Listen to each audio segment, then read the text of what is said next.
नमस्कार, मैं रूपा रजक सदीनामा की ओर से आ गई हूँ लेकर दिनांक 14 अक्टूबर 2024 का संपादकीय लेकर, जिसका शीर्षक है या देवी सर्वभूतेषु पंडाल रूपेण संस्थिता, जिसे लिखा है हमारी अतिथि संपादक रचना शरण। रचनाकार लखनऊ व कोलकाता की बाशिंदा हैं। आज का हमारा विषय दुर्गा पूजा पंडाल महोत्सव को लेकर है। दुर्गा पूजा हर जगह नए नए तरीके से मनाए जाते हैं। नए तरीके से पंडाल होते हैं, जिनमें से एक है बेहाला यंग मेंस एसोसिएशन। यहाँ का पंडाल बाकी खूबसूरती है। Behala young men's association club theme है। इसका थीम दूरसंचार का इतिहास और भविष्य है। जानते हैं इस संबंध में आगे क्या कहते हैं हमारे संपादक महोदय।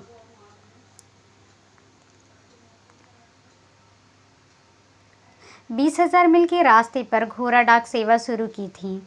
17वीं शताब्दी के दूरसंचार माध्यम प्रशिक्षित कबूतर हुआ करते थे। राजा बादशाह घुड़सवारों के हाथ संदेश भेजते थे। यह सब पंडाल में बतलाया गया है। तदनंतर में पोस्टल सेवा की शुरुआत कोलकाता से 1774 में जीपीओ खुला। 1854 में पोस्ट ऑफिस एक्ट गट्स लाया गया। 1860 में पोस्टल मैनुअल प्रकाशित हुआ। 1879 से लेकर 80 में पोस्ट कार्ड, रेलवे डाक सेवा और मनी ऑर्डर सेवा शुरू की गई। यह सब जानकारियाँ पंडाल के बाहर एक तरफ की दीवारें पर सज्जित हैं। प्रवेश द्वार के बाहर गति के प्रतीक पहिए और मशीन के पुर्जे सजाए गए। दूसरी ओर कलकत्ता में धर्मतल्ला से हावड़ा और सियालदह की दूरी दर्शाते संगमिल रखे गए हैं। गति को दर्शाने का यह नायाब तरीका है। पंडाल का प्रवेश द्वार विशाल लेटर बॉक्स के रूप में है, जिसके दोनों तरफ आदमी जो स्वयं मशीन की तरह जीवन गुजारता है दिखाए गए हैं। प्रवेश द्वार के सीलिंग पर पोस्ट कार्ड झूमर के जैसे लटके हुए हैं। दोनों तरफ की दीवारें पोस्ट ऑफिस का आभास कराती हैं। ऊपर एक विशाल पुरातन समय की घड़ी कालचक्र का प्रतीक बनी लगी है। उसके चारों ओर ऐतिहासिक पात्रों की तस्वीरें टंगी। पंडाल के पृष्ठभाग पर शोल्डर बैग लगे, जो आज स्विगी, जोमेटो और अन्य ऐप्स के प्रतिनिधि लेकर घूमते हैं।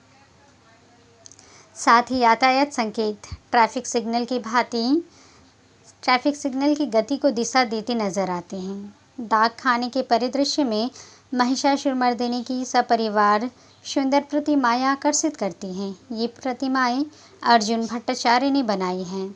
यहाँ पंडाल शंकर पॉल की परिकल्पना है। इसके बाहर डल्ट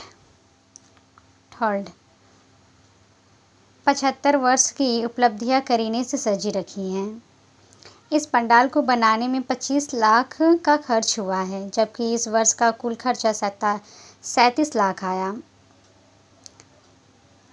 एसएन रॉय रोड पर निर्मित इस भव्य पंडाल को देखकर देश की सांस्कृतिक विरासत पर अनायास से गर्व हो उठता है। तो ये था दोस्तों हमारा आज का संपादकीय। कल फिर लौटेंगे एक नए विषय, एक नए संपादकीय के साथ। तब तक के लिए नमस्कार।